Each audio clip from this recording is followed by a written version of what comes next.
Canara Robeco asset management कंपनीना MD અને CEO Rajneesh Narula अपनी साथे जुड़ाई गया है।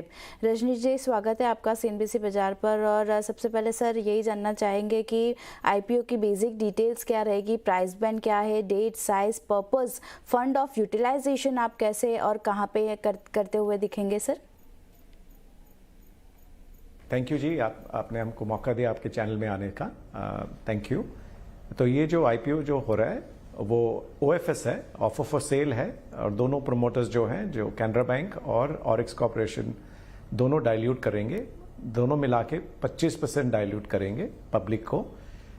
तो ये जो ऑफर है वो जो पैसा है वो कंपनी के लिए नहीं है, वो शेयर होल्डर्स को ही जाएगा, क्योंकि हमारा जो कैपिटल का जो रिक्वायरमेंट है वो सिर्फ 50 करोड़ का होता है जो सेबी का है।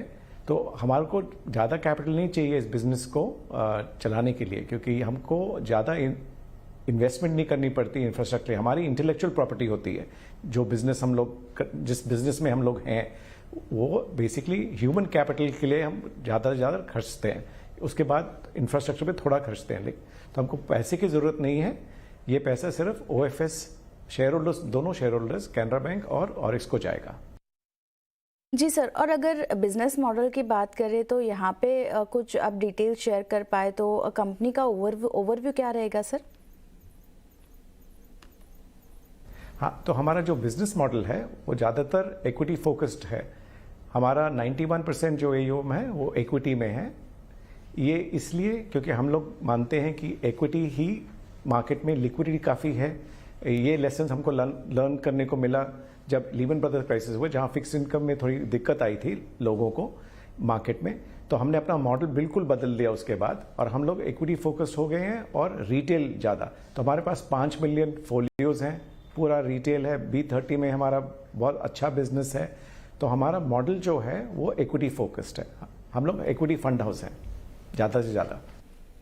जी सर, जैसे आपने बताया कि ये जो आईपीओ है वो फुल्ली ओएफएस है और यहाँ पे जो फ्रेश कैपिटल है वो रेज्ड नहीं हो रहा है, तो फिर यहाँ पे अभी ग्रोथ को इनिशिएटिव करने के लिए कैसे फाइनेंस करेंगे, व्हाट काइंड ऑफ इन्वेस्टमेंट होगा, इंफ्रास्ट्रक्चर और टैलेंट पे क्या आप इन्वेस्टमेंट करेंगे सर?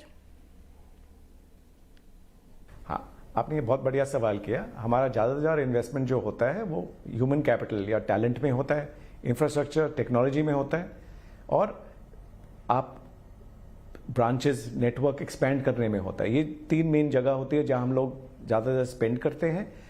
हमारी बैलेंस शीट साइज अगर देखो, अभी हमारे रिजर्व काफ़ी हैं, तो हमारे रिजर्व 600 करोड़ से ऊपर हैं। तो हमारे पास काफ़ी कैपिटल है, अगर चाहिए हो रिजर्व्स हैं, अगर हमको एक्सपैंड करना पड़े तो हमको इस आईपीओ से ये ओएफएस जो पैसा है उसकी ज़रूरत नहीं है। जी सर, अगर आखिरी सवाल रहेगा कि जो असेट अंडर मैनेजमेंट है उसका करंट स्प्रेड अभी क्या है और इम्प्रूव मार्जिन में क्या आने वाले समय में दिख सकता है?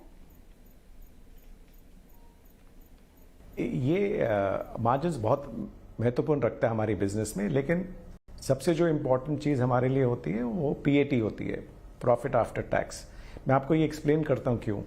अगर आप एक एप्पल का फ़ोन लेते हो तो उस पर जब मार्जिन होता है वो एप्पल को उसी वक्त मिल जाता है जब वो फ़ोन बिक जाता है। हमारे बिजनेस में अगर एक इन्वेस्टमेंट आता है 100 रुपये का, तो उस पर हमको, अगर वो रहता है 3 साल के लिए, 5 साल के लिए, तो हर साल हमको उस पर रेवेन्यू मिलता है। वो एप्पल प्रोडक्ट की तरह नहीं है कि एक ही बार बिक गया तो ख़त्म हो गई मार्जिन। तो हमारे में ज़्यादा से ज़्यादा, क्योंकि हमारे पास ऑपरेटिंग लेवरेज है, उसी कैपिटल से हम लोग ज़्यादा बिजनेस मैनेज कर सकते हैं। तो वही फंड मैनेजर 1000 करोड़ मैनेज कर सकता है, 10,000 करोड़ मैनेज कर सकता है। तो हमारा वो चेंज नहीं होता, कॉस्ट स्ट्रक्चर बदलता नहीं है।